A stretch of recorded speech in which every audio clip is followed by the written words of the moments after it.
ಪ್ರಣತಿಭಿಃ ಪ್ರೀಣಯೇ ಪೂರ್ಣಬೋಧಂ. ನಾರಾಯಣಂ ಸುರಗುರುಂ ಜಗದೇಕನಾಥಂ ಭಕ್ತಪ್ರಿಯಂ ಸಕಲಲೋಕ ನಮಸ್ಕೃತಂಚ ತ್ರೈಗುಣ್ಯವರ್ಜಿತಮಜಂ ವಿಭುಮಾದ್ಯಮೀಶಂ ವಂದೇ ಭವಘ್ನಂ ಅಮರಾಸುರಸಿದ್ಧವಂದ್ಯಂ ನಾರಾಯಣಂ ನಮಸ್ಕೃತ್ಯ ನರಂಚೈವ ನರೋತ್ತಮಂ ದೇವೀಂ ಸರಸ್ವತೀಂ ವ್ಯಾಸಂ ತತೋ ಜಯಮುದೀರಯೇ. ನನ್ನ ಅಧ್ಯಾತ್ಮ ಬಂಧುಗಳೇ, ಇವತ್ತು ಕಡಲೆಕಾಯಿ ಪರಿಷೆ ಎಲ್ಲೋ ಇದೆ. ನಮ್ಮ ಗಾಡಿ ಅಲ್ಲಿಂದ ನಡ್ಕೊಂಡು ಬರಬೇಕಾಯ್ತು ಇಲ್ಲಿಗೆ. ಇನ್ನು ಗಾಡಿ ಎಲ್ಲಿದೆ ಅಂತ ಹುಡುಕ್ಬೇಕು. ಅದು ಎಲ್ಲಿದೆ ಅಂತ ಕೂಡ ಗೊತ್ತಿಲ್ಲ. ಎಲ್ಲೋ ರಸ್ತೆಯಲ್ಲಿ ಯಾವ ಗಾಡಿ ನಿಂತಿದೆ ಅದು ನಮ್ಮದು ಹೌದು ನೋಡ್ಕೊಂಡು ಹೋಗ್ಬೇಕು.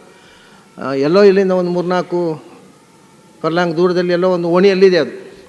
ಅಲ್ಲಿಂದ ಆಮೇಲೆ ಗಣಪತಿ ಪ್ರೇರಣೆಯ ಗಣಪತಿ ಪ್ರೀತ್ಯರ್ಥಂ ಪಾದಯಾತ್ರಾಂ ಕರಿಷ್ಯೇನು ಸಂಕಲ್ಪ ಮಾಡಿ ಪಾದಯಾತ್ರೆ ಮಾಡ್ಕೊಂಡು ಬಂದೆವು. ಅಂದರೆ ನಿಮ್ಮನ್ನು ಕಾಯಿಸಿದ್ದಕ್ಕೆ ಒಂದು ಕಾರಣ ಹೇಳ್ತಾ ಇರೋದು. ಆದ್ದರಿಂದ ಅನಿವಾರ್ಯವಾಗಿ ವಿಳಂಬ ಆಯಿತು, ನೀವೆಲ್ಲ ಕಾಯೋ ಹಾಗಾಯಿತು. ಈಗ ನಾವು ಇವತ್ತು ಕೃಷ್ಣ ಅರ್ಜುನನಿಗೆ ಉಪದೇಶಿಸಿರತಕ್ಕಂಥ ಗೀತೆಯ ಅತ್ಯಂತ ಮುಖ್ಯವಾದ ಭಾಗವನ್ನು ಪ್ರವೇಶ ಮಾಡ್ತಾ ಇದ್ದೇವೆ. ಯಾಕೆಂದರೆ 2 ಸಂಗತಿಗಳು, ಜ್ಞಾನ ಮತ್ತು ಜ್ಞೇಯ ಅಂತ. ತಿಳ್ಕೊಳ್ಳುವ ವಿಧಾನ ಮತ್ತು ತಿಳ್ಕೊಳ್ಬೇಕಾದ ವಸ್ತು, ಇದು 2 ಮುಖ್ಯ ಅಲ್ವ. ಜ್ಞಾನಕ್ಕೆ ಬೇಕಾಗಿರೋದು ಮೊದಲು ತಿಳ್ಕೊಳ್ಬೇಕಾದ್ರೆ ನಮ್ಮಲ್ಲಿ ಏನು ಕ್ವಾಲಿಟಿ ಇರಬೇಕು ಅನ್ನೋದು, ಅದನ್ನು ಹಿಂದೆ ಹೇಳಿದ. ಅದನ್ನೆಲ್ಲ ಹೇಳಿ ಜ್ಞಾನ ಸಾಧನೆಗೆ ಬೇಕಾಗಿ ಏತದ್ ಜ್ಞಾನಮಿತಿ ಪ್ರೋಕ್ತಂ ಅಮಾನಿತ್ವ ಅಡಂಭಿತ್ವ ಅಹಿಂಸಾ ಕ್ಷಾಂತಿರಾರ್ಜವಂ ಆಚಾರ್ಯೋಪಾಸನಂ ಶೌಚಂ ಸ್ಥೈರ್ಯಂ ಆತ್ಮವಿನಿ, ಎಲ್ಲ ಜ್ಞಾನದ ದಾರಿಯಲ್ಲಿ ಸಾಗುವವರು ಅನುಸರಿಸಬೇಕಾದಂಥ ಆ ಸಾಧನಗಳನ್ನೆಲ್ಲ ಹೇಳಿ ಈ ಸಾಧನೆಗಳ ಮೂಲಕ ತಿಳಿಕೊಳ್ಳಬೇಕಾದ ತತ್ವ ಇದು ಬಹಳ ಮುಖ್ಯ. ಜ್ಞೇಯಂ, ಜ್ಞಾನದ ಮೂಲಕ, ಅಂದರೆ ಜ್ಞಾನ ಅಂದರೆ ಜ್ಞಾನ ಸಾಧನ, ಜ್ಞಾನದ ಉಪಾಯದ ಮೂಲಕ ತಿಳ್ಕೊಳ್ಳಬೇಕಾದ್ದು ಜ್ಞೇಯ, ಟು ಬಿ ನೋನ್. ಅದನ್ನು ಈ ಕೃಷ್ಣ ಹೇಳ್ತಾ ಇದ್ದಾನೆ. ಜ್ಞಾನದ ಸಾಧನೆಯನ್ನು ಹೇಳಿದೆ. ಆ ಸಾಧನೆಯ ಮೂಲಕ ತಿಳ್ಕೊಳ್ಬೇಕಾದಂಥ ವಸ್ತು ಜ್ಞೇಯಂ ಯತ್ತತ್ ಪ್ರವಕ್ಷ್ಯಾಮಿ ಅಂತ. ಯಾವುದು ಮನುಷ್ಯ ತಿಳ್ಕೊಳ್ಳಲೇಬೇಕಾದ್ದು, ಸಾವಿರಾರು ಸಂಗತಿಗಳಿವೆ ತಿಳ್ಕೊಳ್ಬೇಕಾದ್ದು. ಭಾಗವತದಲ್ಲಿ ಇದೇ ಪ್ರಶ್ನೆ ಬಂದಿದೆ. ಏನು ಅಂದರೆ ಶ್ರೋತವ್ಯಾನೀಹ ರಾಜೇಂದ್ರ ನೃಣಾಂ ಸಂತಿ ಸಹಸ್ರಶಃ. ಕೇಳಬೇಕು, ಒಂದು 1000 ವಿಷಯ ಇದೆ. ತಿಳ್ಕೊಳ್ಬೇಕಾದ್ದು 1000 ವಿಷಯ ಇದೆ. ಅದು ನಮಗೆ 1000 ವರ್ಷ ಆಯುಸ್ಸಿಲ್ಲ, ಅದು ಸಮಸ್ಯೆ. ವಿಷಯವೇ 1000 ವರ್ಷ ಕೇಳುವಷ್ಟು ಇರಬಹುದು, ಅಷ್ಟು ವರ್ಷ ಬದುಕೋಕ್ಕಾಗೋಲ್ಲ. ಆದ್ದರಿಂದ ಇದು ಸಾವಿರಾರು ವಿಷಯದಲ್ಲಿ ನಾವು ಸಾಯೋ ಮುಂಚೆ ಕೇಳಲೇಬೇಕಾದ ವಿಷಯ ಯಾವುದು ಹೇಳ್ರಿ ಅಂತ. ಅದು ಭಾಗವತದಲ್ಲಿ ಬಂದ ಪ್ರಶ್ನೆ. ಅದನ್ನೇ ಶುಕಾಚಾರ್ಯ ಹೇಳಿದರು. ಶ್ರೋತವ್ಯಾನಿ, ಕೇಳಬೇಕಾದ್ರೂ ಸಾವಿರಾರು ಉಂಟಯ್ಯ, ಆದರೆ ಕೇಳುವ ಮನಸ್ಸು ಯಾರಿಗಿದೆ? ವಿಷಯ ಇದೆ, ಕೇಳುವ ಮನಸ್ಸು ಯಾರಿಗಿದೆ? ಕೇಳುವ ಪುರುಸೊತ್ತು ಯಾರಿಗಿದೆ? ಎಲ್ಲರೂ ಹೇಳೋದು ನಮ್ಗೆ ಕೇಳಬೇಕು ಅಂತ ಉಂಟು ಸ್ವಾಮಿ, ಪುರುಸೊತ್ತಿಲ್ಲ ಅಂತ. ದೊಡ್ಡ ಸಮಸ್ಯೆ ಇದು. ಕೇಳಬೇಕು ಅಂತ ಭಾರಿ ಆಸೆ ಉಂಟು, ಪುರುಸೊತ್ತಿಲ್ಲ ಅಂತ. ಇದು ಒಂದು ರೀತಿಯಿಂದ ಕಾಂಟ್ರಡಿಕ್ಟರಿ ಸ್ಟೇಟ್ಮೆಂಟ್ ಅಲ್ವ. ಯಾರಿಗೆ ಕೇಳಬೇಕು ಅಂತ ಆಸೆ ಉಂಟೋ ಅವನು ಪುರುಸೊತ್ತು ಮಾಡ್ಕೋತಾನೆ. ಅಂದು ಪುರುಸೊತ್ತಿಲ್ಲ ಆದ್ದರಿಂದ ಕೇಳ್ತಾ ಇಲ್ಲ ಅಂದರೆ ಅರ್ಥ ಕೇಳುವ ಮನಸ್ಸಿಲ್ಲ ಅಂತಲೇ ಅರ್ಥ. ಅದಕ್ಕೆ ಅದು ನಮಗೆ ಮನಸ್ಸಿಲ್ಲದಕ್ಕೆ, ಮನಸ್ಸಿಲ್ಲ ಅಂತ ಹೇಳಿದರೆ ಸುಮಾರಾಗತ್ತೆ. ಅದಕ್ಕೆ ಪುರುಸೊತ್ತಿಲ್ಲ, ಏನು ಮಾಡೋದು? ತುಂಬ ಬಿಸಿ, ನಾವು ಬಹಳ ಬಿಸಿ ಅಂತೂ ಆಯಿತು. ಆಮೇಲೆ ನಮ್ಗೆ ಕೇಳಬೇಕು ಅಂತ ಆಸೆ ಉಂಟು ಅಂತ ಅದು 2 ಸುಳ್ಳುಗಳನ್ನು ಒಟ್ಟು ಮಾಡಿ ಪುರುಸೊತ್ತಿಲ್ಲ ಅನ್ನೋ ಒಂದು ಸತ್ಯ ಹೊರಗೆ ಬರುತ್ತೆ. ಆ ಒಂದು ಸತ್ಯದ ಹಿಂದೆ ಇರೋದು 2 ಸುಳ್ಳು. ಅದನ್ನ ಕೃಷ್ಣ ಈಗ ಹೇಳ್ತಾನೆ. ಇಲ್ಲಿ ಒಬ್ಬ ಕೇಳುವ ಆಸೆ ಇರುವಂಥ ವ್ಯಕ್ತಿ ಸಿಕ್ಕಿಬಿಟ್ಟಿದ್ದಾನೆ. ಯುದ್ಧ ಮಾಡೋದು ಬಿಟ್ಟು ಕೇಳ್ತಾ ಕೂತಿದ್ದಾನೆ. ಯಾರು ಸಿಗ್ತಾರೆ ಹೇಳಿ? ಅವನು ಹೇಳ್ಬೋದಿತ್ತು, ಇಲ್ಲ ಎದುರುಗಡೆ 11 ಅಕ್ಷರ ಸೇನೆ ಇದೆ, ನನಗೆ ಪುರುಸೋತಿಲ್ಲ, ಮತ್ತೆ ಯುದ್ಧ ಮುಗಿದ ಮೇಲೆ ನಿನ್ನ ಪುರಾಣ ಬಿಚ್ಚು ಅಂತ ಹೇಳ್ಬೋದಿತ್ತು. ಅಲ್ಲ, ಅವನು ಯುದ್ಧ ನಿಲ್ಲಿಸಿ ಧನುಸ್ಸು ಕೆಳಗಿಟ್ಟು ನನಗೆ ತಿಳುವಳಿಕೆ ಕೊಡು ಅಂತ ಕೂತ್ಬಿಟ್ಟಿದ್ದಾನೆ. ಇದು ನೋಡಿ, ಪುರುಸೊತ್ತಿಲ್ಲದಾಗ ಪುರುಸೊತ್ತು ಮಾಡುವಂಥ ಮಂದಿ ಇರ್ತಾರೆ, ಅರ್ಜುನ್ ಅಂಥವ್ರು. ಅಂಥವರಿಗೋಸ್ಕರ ಕೃಷ್ಣ ಹೇಳಬೇಕಾಗತ್ತೆ. ಜ್ಞೇಯಂ ಯತ್, ತಿಳ್ಕೊಳ್ಳಬೇಕಾದ್ದು ಅಂತ. ಅದೇನ ತಿಳ್ಕೊಳ್ಬೇಕಾದ್ದು ಸಾವಿರಾರು ಇರಬಹುದು, ಆದರೆ ತಿಳ್ಕೊಳ್ಳಬೇಕಾದಲ್ಲಿ ಮೊದಲು ಫಸ್ಟ್ ಪ್ರಯಾರಿಟಿ ಕೊಡಬೇಕಾದ್ದು ಯಾವುದು? ನಾವು ಯಾವ ವಿಷಯ ತಿಳ್ಕೊಂಡ್ರೂ ಕೂಡ, ಇವಾಗ ಒಂದು ಮರ ತಿಳ್ಕೊಳ್ಬೇಕು ಅಂದರೆ ಸಾಮಾನ್ಯವಾಗಿ ಒಂದು ಮರದ ಬಗ್ಗೆ ಪರಿಚಯ ಬೇಕು ಅಂದರೆ ಏನು ಮಾಡ್ತೇವೆ ನಾವು? ಆ ಮರದಲ್ಲಿ ಎಷ್ಟು ಎಲೆಗಳಿದೆ ಕೌಂಟ್ ಮಾಡ್ತೇವೆ. ಆಮೇಲೆ ಎಷ್ಟು ಟೊಂಗೆಗಳಿವೆ, ಅದರ ಸುತ್ತಳತೆ ಎಷ್ಟು, ಅದರ ಹೈಟ್ ಎಷ್ಟು, ಇದನ್ನೆಲ್ಲ ಅಳತೆ ಮಾಡ್ತೇವೆ ಒಂದು ಮರವನ್ನು ತಿಳ್ಕೋಬೇಕು ಅಂದರೆ. ಅದೆಲ್ಲ ಯಾಕಪ್ಪ? ಅದನ್ನು ಎಲೆ ಎಷ್ಟಿದೆ, ಮರದ ಟೊಂಗೆಗಳು ಎಷ್ಟಿವೆ, ಮರದ ಒಟ್ಟು ಸುತ್ತಳತೆ ಎಷ್ಟು ಕಟ್ಟಿಕೊಂಡು ಏನು ಮಾಡ್ತೀಯ? ಮತ್ತು ಅದು ಯಾವ ಮರ ನೋಡ್ಬೇಕಾದ್ರೆ ಅದ್ರ ಬುಡ ನೋಡಬೇಕು, ಅದರ ಬೀಜ, ಅದರ ಬೇರು, ನಾವು ನೋಡಬೇಕಾದ್ದು ಬುಡ ಅಂದರೆ ಬೇರು, ಅದರ ಬೀಜ. ಆ ಬೇರು ಕೊಂಡು ಹೋಗಿ ನಟರು ಚಿಗುರುತ್ತೆ, ಅದರಿಂದ ಕಾಯಿ ಆಗುತ್ತೆ. ಆ ಕಾಯಿಯ ಬೀಜ ಹಾಕಿದರೆ ಚಿಗುರುತ್ತೆ, ಮತ್ತು ಗಿಡ ಆಗುತ್ತೆ. ಬೀಜ ಸಿಕ್ಕಿದರೆ ಇದು ಯಾವ ಮರ ಅಂತ ಗೊತ್ತಾಗುತ್ತೆ. ಅದರಿಂದ ನಾವು ಒಂದು ಮರವನ್ನು ಪರೀಕ್ಷೆ ಮಾಡೋದು ಅಂದರೆ ಅದರ ತುದಿ ನೋಡೋದಲ್ಲ, ಎತ್ತರ ನೋಡೋದಲ್ಲ, ಅಗಲ ನೋಡೋದಲ್ಲ, ಸುತ್ತಳತೆ ನೋಡೋದಲ್ಲ, ಎಲೆಗಳ ಲೆಕ್ಕ ಮಾಡೋದಲ್ಲ, ಟೊಂಗೆಗಳ ಲೆಕ್ಕ ಮಾಡೋದಲ್ಲ. ಅದರ ಮೂಲ ಯಾವುದು, ಯಾವ ಮರ ಇದು, ಇದರ ಬೀಜ ಯಾವುದು, ಅದು ನಿಜವಾಗಿ ತಿಳ್ಕೊಳ್ಳಬೇಕಾದ್ದು. ಹಾಗೆ ಇದ್ದಾಗ ನಾವು ಭೂಮಿಯ ಬಗ್ಗೆ ಅಥವಾ ಈ ಪ್ರಪಂಚ, ನಾವು ಬದುಕಿರತಕ್ಕಂಥ ವಿಶ್ವದ ಬಗ್ಗೆ ಅಥವಾ ಈ ಪಿಂಡಾಂಡದ ಬಗ್ಗೆ ತಿಳ್ಕೊಳ್ಳೋದು ಅಂದರೆ ನಾವು ಮೆಡಿಕಲ್ ಕಾಲೇಜಿಗೆ ಹೋಗಿ ಈ ಹೆಣ ಕೊಯ್ದು ಇದರೊಳಗೆ ಯಾವ್ಯಾವ ನಾಡಿಗಳಿವೆ, ಎಷ್ಟೆಷ್ಟು ಇವೆ, ಎಷ್ಟೆಷ್ಟು ಎಲುಬುಗಳಿವೆ, ಎಷ್ಟು, ಇದಲ್ಲ. ಮತ್ತು ಈ ಪಿಂಡಾಂಡದ ಮೂಲದ ಬೀಜ ಯಾವುದು ಅದು ಹುಡುಕಬೇಕು. ಬ್ರಹ್ಮಾಂಡದ ನೋಡೋದು ಅಂತಂದರೆ ಮ್ಯಾಗ್ನಿಫೈಯಿಂಗ್ ಗ್ಲಾಸ್ ಹಿಡ್ಕೊಂಡು ಕಾಣದೇ ಇದ್ದದೆಲ್ಲ ಮೇಲೆ ಕಾಣುವ ಹಾಗೆ ಮಾಡಿ ಒಟ್ಟು ದೂರದಲ್ಲಿ ಎಷ್ಟಿದೆ, ಹತ್ತಿರದಲ್ಲಿ ಎಷ್ಟಿದೆ, ಯಾವ್ಯಾವ ಗ್ರಹಗಳು, ಯಾವ ಗೋಲಗಳು, ಆಕಾಶಕಾಯಿಗಳು, ಇದರ ಸುತ್ತಳತೆ ಎಷ್ಟು, ಇದರ ಡಿಸ್ಟೆನ್ಸ್ ಎಷ್ಟು, ಭೂಮಿಯ ಸುತ್ತಳತೆ ಎಷ್ಟು, ಇದು ಅಲ್ಲವೇ ಅಲ್ಲ. ಅದು ಮರದ ಸುತ್ತಳತೆ ನೋಡಿ ಮರ ಟೆಸ್ಟ್ ಮಾಡಲಿಕ್ಕೆ ಹೋದಂಥ ಪೆದ್ದುಗಳ ವಿಷಯ ಆಯಿತು. ಅಂದರೆ ನಾವು ಈಗ ಕಲಿತಾ ಇರತಕ್ಕಂಥ ಎಲ್ಲ ಸಬ್ಜೆಕ್ಟು ಒಂದು ದೃಷ್ಟಿಯಿಂದ ಮೂಲವನ್ನು ಬಿಟ್ಟು ನಿರ್ಮೂಲವನ್ನು ಅರಸೋದು. ಅದಕ್ಕೆ ನಾನು ಹೇಳಿದೆ ವಿದ್ಯಾಂಚ ಅವಿದ್ಯಾಂಚ. ಹಿಂದಿನವರು ಇದಕ್ಕೆ ಅವಿದ್ಯೆ ಅಂತ ಹೇಳಿದರು. ಇದು ಅವಿದ್ಯೆ. ಇದು ನಾನು ನಿಜವಾದ ವಿದ್ಯೆ ಬಂದಾಗ ಇದು ತನ್ನಷ್ಟಕ್ಕೆ ತಿಳಿಲಿಕ್ಕಾಗತ್ತೆ. ಆಮೇಲೆ ಇದು ಮೂಲ ಗೊತ್ತಿಲ್ಲದೆ ಇದ್ದರೆ ಇದು ಇಷ್ಟೆಲ್ಲ ಅಳತೆ ಮಾಡಿ ಏನೂ ಉಪಯೋಗ ಇಲ್ಲ. ಹಾಗಾಗಿ ಎಕ್ಸ್ಟರ್ನಲ್ ನಾಲೆಜ್ ಮುಖ್ಯ ಅಲ್ಲ, ಅದರ ಮೂಲವನ್ನು ಹುಡುಕಬೇಕು. ಊರ್ಧ್ವ ಮೂಲಂ, ಮುಂದೆ ಅದನ್ನೇ ಹೇಳೋದು ಕೃಷ್ಣ. ಇದರ ಮೂಲ ಅದನ್ನು ತಿಳ್ಕೊಂಡ್ರೆ ಅದರ ನಂತರ ಮೂಲದಿಂದ ಬೆಳೆದು ಬಂದದ್ದು ಹೇಗೆ ಅನ್ನೋದನ್ನು ಯಾರೂ ಪಾಠ ಹೇಳಿಕೊಡಬೇಕಾಗಿಲ್ಲ, ತನ್ನಷ್ಟಕ್ಕೆ ಗೊತ್ತಾಗತ್ತೆ. ಅದಕ್ಕೆ ನೀನು ಈಗ ತಿಳ್ಕೊಳ್ಬೇಕಾದ್ದು ಜ್ಞೇಯಂ ಏನು ಅಂದರೆ ಈ ಜಗತ್ತಿನ ಮೂಲಶಕ್ತಿ ಯಾವುದು. ಇವಾಗ ಸ್ಥೂಲವಾಗಿ ಆದರೂ ಕೂಡ ಒಂದು ಮಗು ಸಿಕ್ಕಿದರೆ ನಾವು ಮೊದಲು ಕೇಳೋದು ಯಾರು, ಏನು, ಇದರ ಅಪ್ಪ ಅಮ್ಮ ಯಾರು ಅಂತ. ಹೊರತು ಆ ಮಗುವಿನ ಹೈಟ್ ಎಷ್ಟಿದೆ ನೋಡ್ರಿ, ಅದರ ಅಂಗಿ ಯಾವ ಕಲರು, ಅದು ಚಡ್ಡಿ ಯಾವ ಕಲರು, ಅದು ಅಂಡರ್ವೇರ್ ಹಾಕಿದೆ ಇಲ್ವೋ ನೋಡ್ರಿ, ಇದೆಲ್ಲ ಏನು ನೋಡಬೇಕು, ಅದೆಲ್ಲ ನೋಡೋದಲ್ಲ. ಇದರ ಅಪ್ಪ ಅಮ್ಮ ಯಾರು ಅಂತ. ಅಲ್ಲ, ಮಗುವನ್ನು ಪ್ರಶ್ನೆ ಹಾಕ್ತೇವೆ, ಎದುರ ಇದೆ ಮಗು ಕಾಣ್ತಾ ಇದೆ, ಮತ್ತು ಏನು ಪ್ರಶ್ನೆ, ನಮಗೆ ಆ ಮಗು ಮುಖ್ಯ ಅಲ್ಲ, ಅದರ ಸೋರ್ಸ್ ಬೇಕು. ಯಾವ ಸೋರ್ಸ್ನಿಂದ ಬಂತು, ಅದನ್ನು ಮನೆ ಮುಟ್ಟಿಸ್ಬೇಕಾದ್ರೆ ಅದು ಬೇಕು, ಅದರ ಅಡ್ರೆಸ್ ಗೊತ್ತಾಗಬೇಕಾದ್ರೆ ಅದರ ಅಪ್ಪ ಅಮ್ಮ ಗೊತ್ತಾ. ಸೊ ನಮಗೆ ನಮ್ಮ ವಿಳಾಸ ಹುಡುಕೋ ಕೆಲಸ ಮುಖ್ಯ ಆಗುತ್ತೆ. ವಿಳಾಸ ಹುಡುಕೋದು ಮುಖ್ಯ, ಪರಿಚಯ ಅಂದರೆ ಅದು. ಹೀಗೆ ಈ ಪಿಂಡಾಂಡದ ವಿಳಾಸ ಯಾವುದು, ಕೇರ್ ಆಫ್ ಅಥವಾ from, you are from which, ಅದೇ ಅದರ್ಶನಾದ ಆಪತಿತ, ಎಲ್ಲಿಂದ ಬಂದೆ ನೀನು, ಅದರ್ಶನಾದ ಆಪತಿ ಎಲ್ಲಿಂದ ಅನ್ನೋನು ಗೊತ್ತಿಲ್ಲ ಅಂತಾನೆ. ಮತ್ತು ಎಲ್ಲಿ ಹೋಗಬೇಕು ಅದು ಗೊತ್ತಿಲ್ಲ, ಮತ್ತು ಏನು ಗೊತ್ತಿದೆ ನಿನಗೆ. ಸೊ ಎಲ್ಲಿಂದ ಬಂದೆ, ಎಲ್ಲಿಗೆ ಹೋಗಬೇಕು, ಆ ಟು ಮತ್ತು ಫ್ರಮ್ ಗೊತ್ತಿಲ್ಲ ನಮಗೆ. ಮತ್ತು ನಾವು ಎಲ್ಲಿ ಇದ್ದೇವೆ ಅಂತ ಗೊತ್ತಿದೆ. ಅದು ಏನಾಯಿತು ಅಂದರೆ ತುದಿಗೂ ಗೊತ್ತಿಲ್ಲ, ಬುಡ ಗೊತ್ತಿಲ್ಲ. ಯಾರಿಗೆ ತುದಿ ಬುಡ ಗೊತ್ತಿಲ್ಲೋ ಅವನಿಗೆ ಮಧ್ಯ ಗೊತ್ತಿದೆ ಅನ್ನೋ ಸುಳ್ಳು. ಯಾಕೆಂದ್ರೆ ಮಧ್ಯ ಅಂತ ಗೊತ್ತಾಗಬೇಕಾದ್ರೆ ತುದಿ ಬುಡ ಇದೆ ಅಂತ ಗೊತ್ತಾಗಬೇಕು. ಯಾರಿಗೆ ತುದಿ ಗೊತ್ತಿಲ್ಲ, ಬುಡ ಗೊತ್ತಿಲ್ಲ, ಅವನು ತುದಿ ಬುಡ ಇಲ್ಲದೆ ಮಾತಾಡ್ತೀರ ಅಂತೇವಲ್ಲ. ಅದು ಯಾರಿಗೆ ತುದಿ ಇಲ್ಲ, ಮಧ್ಯ ಬುಡ ಇಲ್ಲ, ಅವನಿಗೆ ಮಧ್ಯವೂ ಇಲ್ಲ. ಆದ್ದರಿಂದ ಈ ವಿಶ್ವದ ಮೂಲವನ್ನು ತಿಳ್ಕೊಳ್ಬೇಕು. ವಿಶ್ವದ ಮೂಲ, ಸರ್ವಕ್ಕೂ ಮೂಲ, ಸರ್ವ ಮೂಲ ತಿಳ್ಕೊಬೇಕು ಅಂತಾಯ್ತು ಈಗ. ಆದ್ದರಿಂದ ನೀವು ಈ ಸತ್ಯ ತಿಳಿಬೇಕು ಅಂದರೆ ಸರ್ವಮೂಲ ತಿಳ್ಕೋಬೇಕು.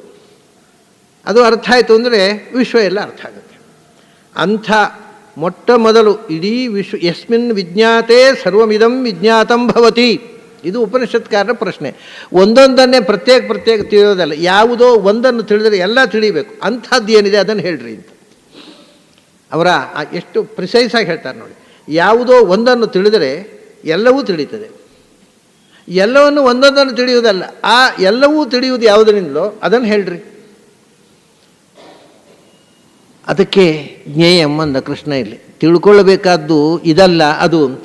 ನಮ್ಮಲ್ಲಿ ಒಬ್ಬರು ಅವಧೂತರಿದ್ದರು, ಅವರು ಹೀಗೆ ಮಾತಾಡ್ತಿದ್ದರು.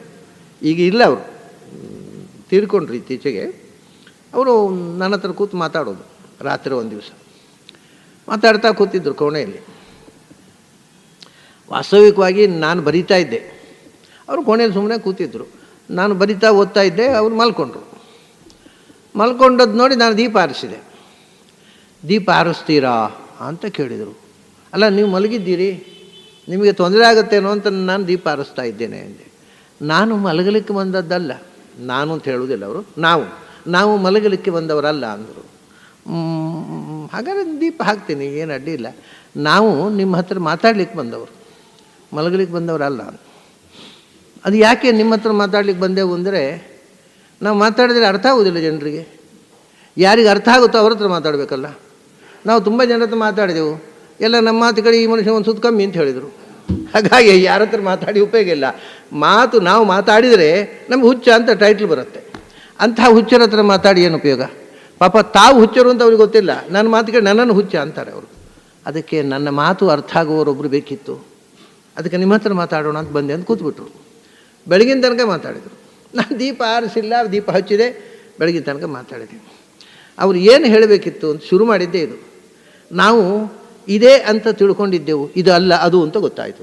This was the first sentence ಹೇಳ್ತಾಳೆ. ನನ್ನ ಹತ್ರ ಮಾತಾಡಬೇಕು, ಅದು ಹೀಗೆ ಮಾತಾಡಿದ್ರೆ ಮತ್ತೆ ಇದು ಒಳ್ಳೆ ನೀವು ಅದು ಮಾಡಿದ್ದಕ್ಕಾಗಿ ನಾನು ಇದಾಗಿದ್ದೇನೆ ಅಂತ ಭಾಷಣ ಮಾಡಿದಾಗ ಆಗಲಿಲ್ವ?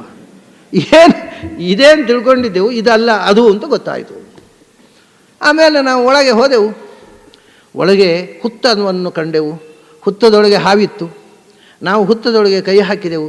ನಮ್ಮನ್ನು ನೋಡಿ ಹಾವು ಹೆದರಿತು, ಹಾವನ್ನು ನೋಡಿ ನಾವು ಹೆದರಿದೆವು. ಇದವ್ರು ಹೇಳಿಕೊಂಡು ಹೋದ ಭಾಷೆ.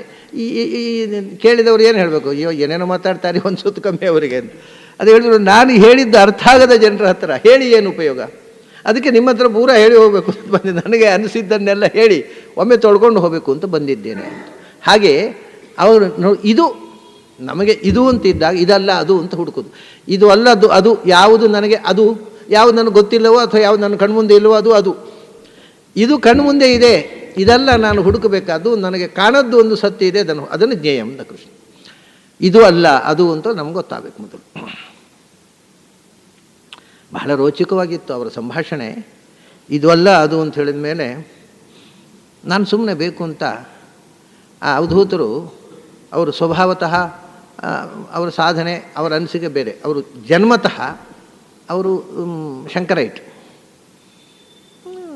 ಸುಮ್ಮನೆ ಮಾತಾಡ್ತಾ ಅವರನ್ನು ಸ್ವಲ್ಪ ಒಳಗಿದ್ದದ್ದು ಹೊರಗೆ ಬರಲಿಕ್ಕೆ, ಎಕ್ಸ್ಪ್ರೆಷನ್ ಬರಲಿ ಅಂತ ನಾನು ಸುಮ್ಮನೆ ಕೆಣಕಿ ಪ್ರಶ್ನೆಗಳನ್ನು ಹಾಕ್ತಾ ಇದ್ದೆ. ಅಲ್ರಿ ಇದು ಅದು ಅಂದರೆ ಏನು? ಮತ್ತೆ ಎರಡು ವಸ್ತು ಇಲ್ಲ ಅಂತ ಹೇಳಿದಾರಲ್ಲ ಶಂಕರಾಚಾರ್ಯರು. ಸರ್ವಂ ಖಲ್ವಿದಂ ಬ್ರಹ್ಮಾನ್, ಆತ್ಮ ಕೂಡ ಎರಡಿಲ್ಲ, ಒಂದೇ ಆತ್ಮ ಇರೋದು ಅಂತ ಹೇಳಿದ್ದಾರೆ. ಮತ್ತು ನೀವು ಇದು ಅದು ಅಂತೀರಿ. ಅವರು ಭಾಳ ತಮಾಷೆ, ಅವ್ರು ಯಾವ ಶಾಸ್ತ್ರ ಓದಿಲ್ಲ.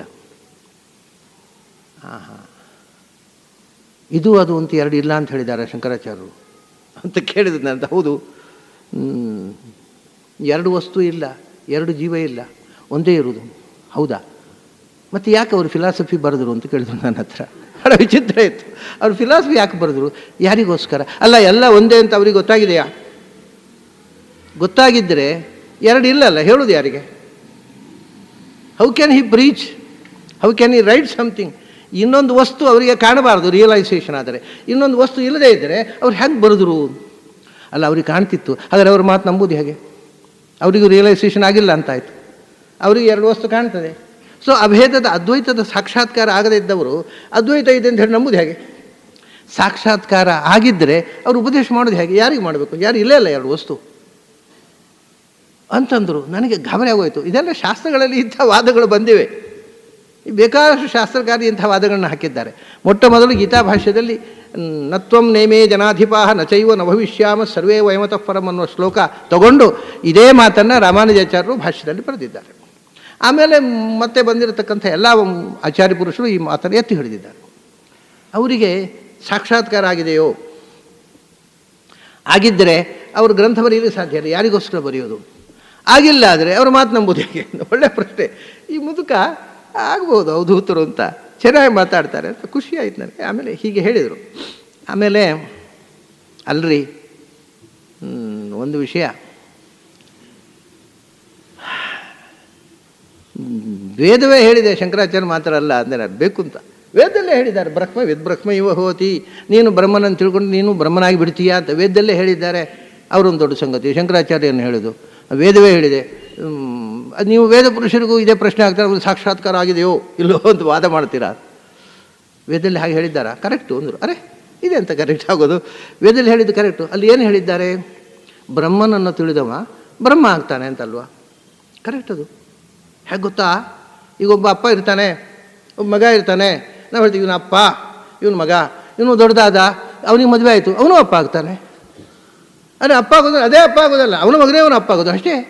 ಉಪನಿಷತ್ತು ಹೇಳಿರೋದು ಅಷ್ಟೇ ಅಂದರು. ಅರೆ ಭಾರಿ ಘಾಟಿ ಮುದುಕ ಇದು, ಏನು ಹೇಳಿದ್ರು ಅದಕ್ಕೊಂದು ಬ್ಯೂಟಿಫುಲ್ ಆದ ಎಕ್ಸ್ಪ್ಲನೇಷನ್ ಕೊಡ್ತಾರೆ. ಹೇಳಿ ನಾವು ಮಾತಾಡಲ್ವಾ, ಇವನ ಅಪ್ಪ ಇವನ ಮಗ, ನಾಳೆ ಅವನಿಗೆ ಮದುವೆ ಆದಮೇಲೆ ಅವನು ಅಪ್ಪ ಆಗ್ತಾನೆ. ಅಪ್ಪ ಅದ ಅಂದರೆ ಅದೇ ಅಪ್ಪ ಆಗಿಬಿಡೋದ? ಅಲ್ಲ, ಅವನು ಅಪ್ಪನಿಗೆ ಮಗನೇ, ಅವನ ಮಗನೇ ಅವನ ಅಪ್ಪ ಅಷ್ಟೇ. ಅದರಿಂದ ಒಂದು ದಿವಸ ಮಗ ಆಗಿದ್ದವನು ಒಂದು ದಿವಸ ಅಪ್ಪ ಆಗ್ತಾನೆ. ಹಾಗೆಯೇ ಒಂದು ದಿವಸ ಬ್ರಹ್ಮನಂತ ತಿಳಿದವ ಇವನು ಬ್ರಹ್ಮ ಆಗ್ತಾನೆ ಅಂದರೆ ಅದೇ ಬ್ರಹ್ಮ ಆಗೋದಲ್ಲ, ಮತ್ತು ಬ್ರಹ್ಮನಂತೆ ಇವನು ಜ್ಞಾನಾನಂದ ಸ್ವರೂಪನಾಗ್ತಾನೆ. ಇಷ್ಟೇ, ಅದರಲ್ಲಿ ಏನು ತಪ್ಪಿಲ್ಲ. ಅವರು ಕರೆಕ್ಟ್ ಹೇಳಿದ್ದಾರೆ. ಅದು ಅರ್ಥ ಆಗದೇ ಇದ್ದರೆ ನಾವೇನು ಅದು ತಮಾಷೆ ಏನು ಗೊತ್ತುಂಟ, ಆ ಮನುಷ್ಯ ಶಂಕರರ ಫಿಲಾಸಫಿ ಓದಲಿಲ್ಲ, ಉಪನಿಷತ್ತು ಓದಲಿಲ್ಲ, ಏನೂ ಓದಲಿಲ್ಲ. ಇದು ಒಳಗಿನಿಂದ ಸ್ಪಂಟೇನಿಯಸ್ ಆಗಿ ಬರತಕ್ಕ ಅನುಭವದ ಮಾತುಗಳು. ಅವ್ರಿಗೆ ಅನಿಸಿದ್ದನ್ನು ಹೇಳ್ತಾರೆ.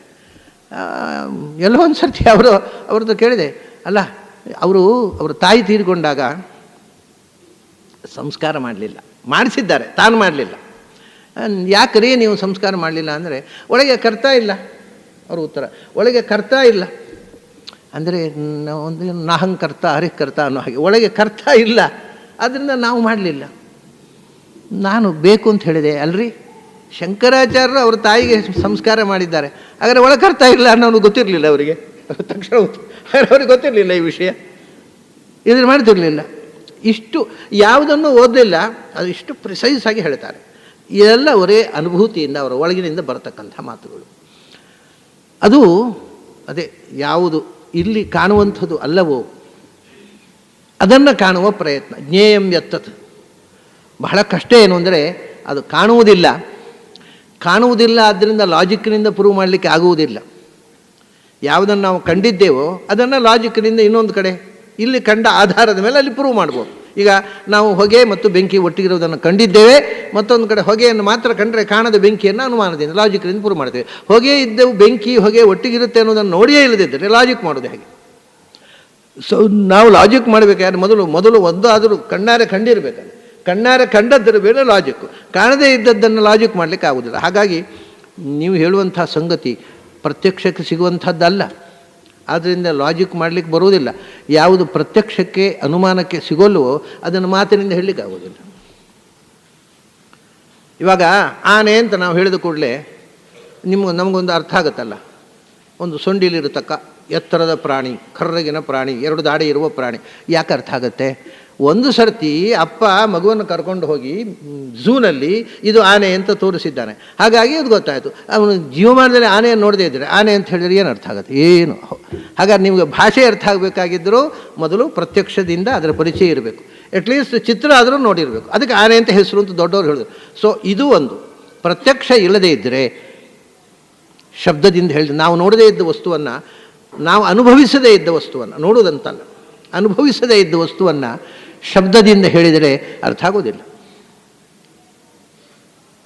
ನಾವು ಕಾಫಿಯೇ ಕುಡಿಯದೇ ಇದ್ದರೆ ಜೀವಮಾನದಲ್ಲಿ ಇನ್ನೊಬ್ಬರು ಕಾಫಿ ಕುಡಿಯೋದನ್ನು, ನೀವು ಕಾಫಿ ಹೇಗಿದೆ ಅಂದರೆ ಏನು ಹೇಳೋದು? ನಿಮಗೆ ಹೇಗಿದೆ ಅಂತ ಗೊತ್ತಾಗಬೇಕಾದ್ರೆ ಒಂಚೂರು ಕುಡಿದು ನೋಡ್ರಿ ಅಷ್ಟೇ, ಹೇಳಲಿಕ್ಕೆ ಆಗೋಲ್ಲ ಅದೆಲ್ಲ. ಅಂದರೆ ನಮಗೆ ಅನುಭವಕ್ಕೆ ಬಾರದ ಸಂಗತಿಯನ್ನು ಶಬ್ದದಿಂದ ಇನ್ನೊಬ್ಬರಿಗೆ ತಿಳಿಸ್ಲಿಕ್ಕೆ ಆಗೋದಿಲ್ಲ. ಈಗ ಹಾಗಾಗಿ ದೇವರ ಬಗ್ಗೆ ಎಷ್ಟು ಕಷ್ಟ ನೋಡಿ.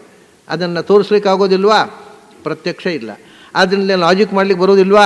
ಲಾಜಿಕ್ ಇಲ್ಲ. ಅದರಿಂದ ಶಬ್ದದಿಂದ ಹೇಳಲಿಕ್ಕೆ ಆಗೋದಿಲ್ಲ. ಯಾವುದು ಅಪರಿಚಿತವೋ ಅದನ್ನು ಶಬ್ದದಿಂದ ಹೇಳಿದ್ರೂ ಪರಿಚಯ ಆಗೋದಿಲ್ಲ.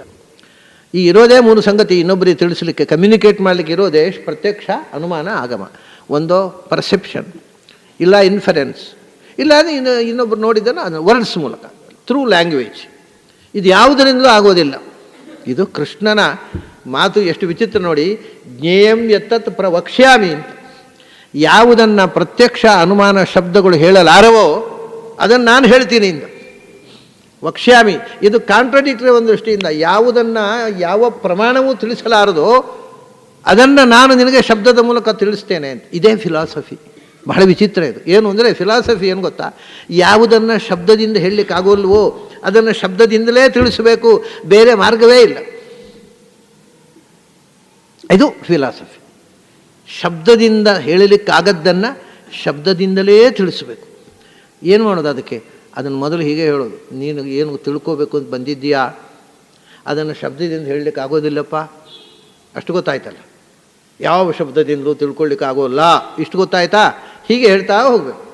ಶಬ್ದದಿಂದ ತಿಳಿಸಲಿಕ್ಕಾಗದ್ದನ್ನು ಕ್ರಮಶಃ ಹಂತ ಹಂತವಾಗಿ ಶಬ್ದದ ಮೂಲಕವೇ ಅನುಭವಕ್ಕೆ ಬರುವಂತೆ ಮಾಡಿ ಅವನನ್ನು ಮತ್ತು ಈ ಸಾಧನೆಗೆ ಹಚ್ಚೋದು. ಅದಕ್ಕೆ ವಕ್ಷ್ಯಾಮಿ ಅಂತ.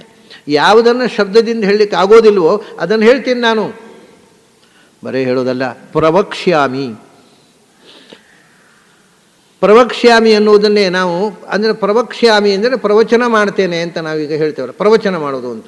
ಪ್ರವಚನ ಮಾಡೋದು ಅಂದರೆ ಎಂಥದ್ದು? ಎಲ್ಲ ಹಿಂದೆಲ್ಲ ಉಪನ್ಯಾಸ ಮಾಡ್ತಾರೆ, ಭಾಷಣ ಮಾಡ್ತಾರೆ ಅಂತಿತ್ತು. ಈಗ ಪ್ರವಚನ ಮಾಡ್ತಾರೆ ಅಂತ ಶುರುವಾಗ್ಬಿಟ್ಟಿದೆ. ಇದೇನು ಮಾಡ್ತಾರೆ ಇವರು? ಉಪನ್ಯಾಸವೂ ಅಲ್ಲ, ಭಾಷಣವೂ ಅಲ್ಲ. ವಾಟ್ ಈಸ್ ದಟ್ ಪ್ರವಚನ? ಪ್ರವಚನ ಅಂದರೆ ಏನು? ಪ್ರವಚನ ಅಂದರೆ ಎರಡು ಥರ ಇದೆ ಪ್ರವಚನ. ಒಂದು, ಈ ತನಕ ಯಾರೂ ಹೇಳದ್ದನ್ನು ಹೇಳೋದು, ಪ್ರಥಮಂ ವಚನಂ, that is the first statement. ಯಾವತ್ತೂ ಯಾರೂ ಹೇಳದೇ ಇದ್ದದ್ದನ್ನು ಹೇಳುವುದು ಪ್ರವಚನ. ಇನ್ನೊಂದು ಪ್ರಥಮಂ ವಚನಂ, ಎಂದೋ ಸತ್ಯ ಪ್ರೂವಾದದ್ದು ಜನ ಮರೆತದ್ದನ್ನು ಮತ್ತೆ ನೆನಪಿಸುವುದು ಪ್ರವಚನ. ಇದು ಎರಡು ಅರ್ಥ. ಪ್ರವಚನ ಅಂದರೆ ಪ್ರಥಮಂ, ಬಹಳ ಹಿಂದಿನದ್ದು, ಹೊಸ ವಿಷಯ ಅಲ್ಲ, ಆದರೆ ಮರೆತು ಬಿಟ್ಟಿದ್ದೇವೆ ನಾವು, ನಮಗೆ ಮರೆತ ಹಳೆತನ್ನು ಮತ್ತೆ ನೆನಪಿಸುವುದು ಪ್ರವಚನ. ಅಥವಾ ಈ ತನಕ ಯಾರೂ ಹೇಳದ್ದನ್ನು ಹೇಳುವುದು ಪ್ರವಚನ. ಈ ಎರಡು ಕ್ವಾಲಿಟಿ ಎಲ್ಲಿದೆ ಅದು ಪ್ರವಚನ. ಆದರೆ ಪ್ರವಚನಕಾರರು ಅಂತ ಹೇಳಿಸ್ಕೊಳ್ಳೋರೆಲ್ಲ ಈ ಕ್ವಾಲಿಟಿ ಇರಬೇಕು ಅಂತಿಲ್ಲ. ಈಗ ಏನು ಅರ್ಥ ಗೊತ್ತಾ? ಯಾರಿಗೂ ಅರ್ಥವಾಗದ ಭಾಷೆಯಲ್ಲಿ ವೇದಾಂತವನ್ನು ಹೇಳುವವರು ಪ್ರವಚನಕಾರರು ಅಂತ. ಅವರಿಗೂ ಅರ್ಥ ಆಗಿರೋದಿಲ್ಲ, ಕೇಳೋರಿಗೂ ಅರ್ಥ. ಅವರು ಏನು ಮಾಡ್ತಾರೆ? ಪ್ರವಚನ ಮಾಡ್ತಾರೆ. ಅದರಿಂದ ನಮಗೆ ಅರ್ಥ ಆಗೋಲ್ಲ, ಅವರಿಗೂ ಅರ್ಥ ಆಗಲಿಲ್ಲ ಸ್ವಾಮಿ, ಅದಕ್ಕೆ ಪ್ರವಚನ ಮಾಡ್ತಾರೆ. ಆದರೆ ಪ್ರವಚನ ಅಂದರೆ ಇಡೀ ಪ್ರಪಂಚ ಮರೆತದ್ದನ್ನು ನೆನಪಿಸುವಂಥ ಮಾತು. ಆದರೆ ಅದು ಪುರಾತನ, ಎಂದೆಂದೂ ಇದ್ದ ಸತ್ಯ. ಮತ್ತು ಕೆಲವೊಮ್ಮೆ ಈ ತನಕ ರಿವೀಲ್ ಆಗದ ಸತ್ಯವನ್ನು ಯಾವನೋ ಒಬ್ಬ ಮಾಧ್ಯಮದ ಮೂಲಕ ಭಗವಂತ ರಿವೀಲ್ ಮಾಡಿಸ್ತಾನೆ. ಈಗ ಉದಾಹರಣೆಗೆ ಗ್ರಾವಿಟೇಷನ್ ಅನ್ನೋದು ನ್ಯೂಟನ್ ಕಂಡು ಹಿಡಿದದ್ದಲ್ಲ, ಇತ್ತಲ್ಲ ಭೂಮಿಯಲ್ಲಿ. ಭೂಮಿ ಸೃಷ್ಟಿಯಾದಾಗದಿಂದ ಇತ್ತು. ಆ ಇದ್ದದ್ದನ್ನು ಮೊಟ್ಟ ಮೊದಲು ರಿವೀಲ್ ಮಾಡಿದವ ನ್ಯೂಟನ್ನು. ಅದು ಪ್ರವಚನ, ಅದು ಪ್ರವಚನ. ಹಾಗಾಗಿ ಪ್ರವಚನ ಫಾರಿನರ್ಸು ಮಾಡಬಹುದು, ಭಾರತೀಯರು ಮಾಡದೇ ಇರಬಹುದು. ಪ್ರವಚನ ಅಂದರೆ ಅದನ್ನು ರಿವೀಲ್ ಮಾಡಿ, ಈ ಸತ್ಯ ಬಹಳ ಪುರಾತನವಾದ ಸತ್ಯವನ್ನು ಮೊತ್ತ ಮೊದಲ ಬಾರಿ ರಿವೀಲ್ ಮಾಡುವುದು ಸತ್ಯ. ಆದ್ದರಿಂದ ಕೃಷ್ಣ ಹೇಳ್ತಾನೆ ಪ್ರವಕ್ಷ್ಯಾಮಿ, ನಾನೀಗ ಯುದ್ಧರಂಗದಲ್ಲಿ ಮಾಡ್ತಾ ಇರೋದು ಪ್ರವಚನ ಅಂದರೆ ಇದನ್ನು ಈ ತನಕ ಯಾರೂ ಹೇಳದ ಸತ್ಯವನ್ನು ನಿನಗೆ ಹೇಳ್ತಾ ಇದ್ದೇನೆ ಒಂದು.